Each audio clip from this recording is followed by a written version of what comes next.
Hey guys, this is Chris here. I am joined with Sapna from the wonderful state of Florida. Go Gators! But we're here at the Intel Science and Engineering Fair, and I was interested in this entire Autism Destroying Avatar. And this is the second year that you've created this project, or continuing the research. Mm-hmm. Tell us a little bit about the research. Tell us, what did you first create last year, and then what have we gone into? So last year, my main focus was to create a highly flexible and device-independent platform that could be used to create virtual avatars and scenarios to assess the subject's ability to recognize and respond to emotional cues. Okay. And so I built this platform using JavaScript, and then using that platform I built last year, I created a virtual avatar called MeEmo. And MeEmo pretty much has 4 main needs. It needs to eat, sleep, play, and go to the bathroom.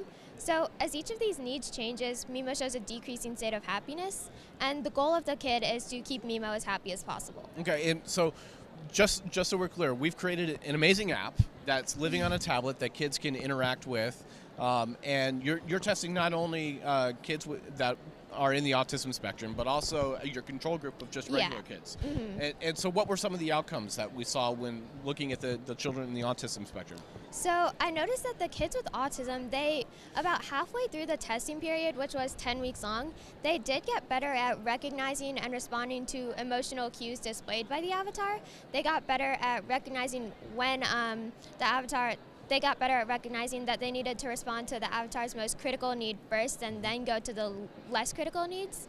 And they also got better at making eye contact and paying attention to those facial expressions. Now, and eye contact is a huge thing for kids who have autism. Like they're shy or just being able to recognize facial cues from one another.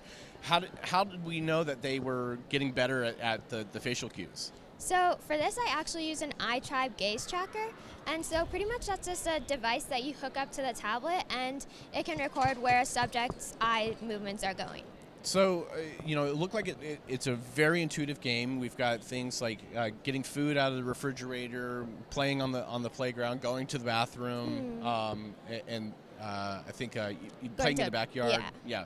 So those are some great things in the emotions. How do we look at some of the emotional things on the face? Like, how did you write that into the application itself? So I actually just created a bunch of different emotions ranging from happy, and then I created different emotions that are gradually getting closer and closer to sad, where it ends up its final emotion would be crying. Mm-hmm. So according to how the emotion represents the avatar's least happy level. So according to that least happy level, the correct emotion would just be placed on top of the avatar. Okay. So what's next for the research? How are you going to continue applying it? You've tested this, I believe you said 25 people in the ASD spectrum, or in the autism spectrum.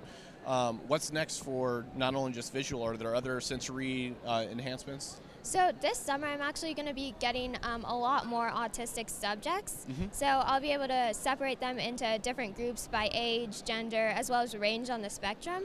But I'm also going to be looking into the use of auditory avatars, because some of the kids really enjoy visual avatars, but some would respond more positively to auditory avatars. Mm-hmm. Like in one case, a boy in New York really bonded with Siri on his iPhone. So it really just depends on the kid.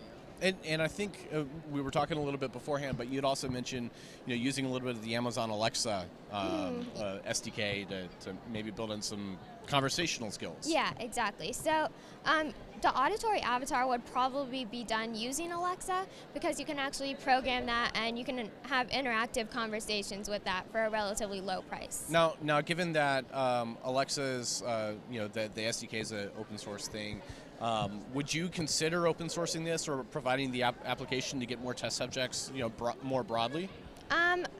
For research, I really wouldn't do that, because I like to control as many of the factors as possible. Mm-hmm. So I'd like to have them in a controlled setting where I'm actually testing them. Okay. Well, Excellent. It sounds like a wonderful project. I'm very happy to hear that Thank these you. been some amazing results. One other question I have for you is, we've heard time and time again, there's not enough women in science. There's not enough women in engineering, and you've definitely crossed not only the behavioral sciences, but also the programming side. What would you say for people that want to apply technologies or do things, and other girls that want to learn these skills? Is there a limit? Can they get in easily?